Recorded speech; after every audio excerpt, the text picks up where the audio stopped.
Magandang umaga mga kagayam. 2:58 ang oras. Ngayon ay tayo ay mag-iikot dito sa ating binabantayang school. Ayan mga kagayam, ganito ang ginagawa ko pagsapit ng mga mag-alas 3 o alas 12 na madaling araw, alas 3 na madaling araw. Yan, ito po ang ginagawa natin. Tayo po ay umiikot para tingnan natin ang school natin binabantayan. Ayan.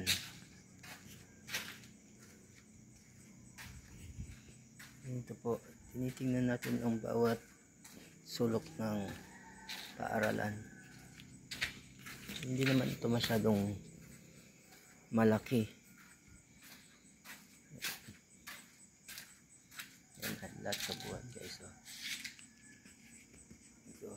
Wala tayong uniform kasi ano lang tayo dito, guard lang, hindi naman tayo, wala tayo sa agency.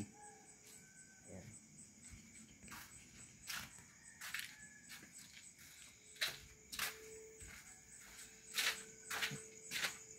Alam niyo ba guys, 6 na taon na akong nagbabantay dito. Marami na rin akong mga karanasan na ano dito nangyari. Yan, nakapadilim-dilim. Dito. Marami ng karanasan akong na ano dito. Minsan may mga ano tayong nararamdamang kakaiba. Mga nagpaparamdam, hindi naman maiwasan yan sa mga eskwelahan. Yung mga nagpaparamdam, mga multo, at iba pang mga ano, minsan may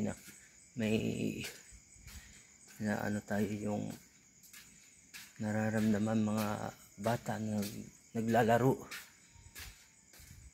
pero hindi na natin yan pinapansin. Minsan pag nagpapahinga pa tayo, napakatahimik ng ano, may nararamdaman tayong parang may kumakatok sa pader. Naranasan ko na rin yan. At meron din yung papasok ako sa gate, may nakita akong biglang tumakbo na isang babae.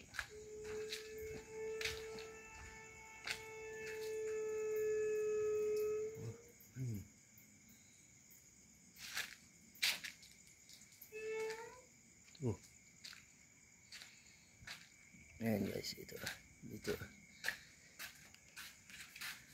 ang pinakaano pa nating naranasan dito, yung grabe yung bagyo. Pag bumabagyo, dito pa rin tayo, kahit nag-aalala ko doon sa pamilya ko doon sa bahay, andito pa rin tayo nagjo-duty sa lakas ng bagyo. Tinitingnan ko yung ano dito, grabe, binabantayan ko, bumabagyo, umulan, umaraw. Ayan, nagjo-duty tayo. Ayan guys, medyo madilim, mag-alas 3 na ng madaling araw to.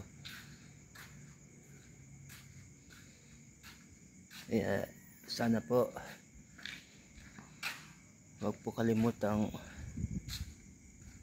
i-like ang ating videos at mag-subscribe na rin po para sa araw-araw, gabi-gabi ang buhay ni Kuya JR.